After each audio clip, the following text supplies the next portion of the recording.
وَإِذْ قَالَ اور جب کہا ابراہیم علیہ السلام نے رب اجعل اے رب کر ھذا اس بلدن شہر کو آمنا امن والا وارزق اور رزق دے اہلہ اس کے رہنے والوں کو من الثمرات پھلوں سے من آمنا جو کوئی مان لائے منہم ان میں سے باللہ ساتھ اللہ کے والیوم الآخر اور دن آخرت کے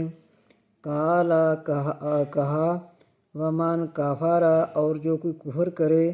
فأمتعہ پس نفع دیں اس کو قلیلا تھوڑا ثم پھر اضطرہ بے قرار کریں اس کو الی طرف عذاب النار طرف عذاب آگ کی وَبِئْسَ الْمَصِيرُ اور بری جگہ لوٹنے کی۔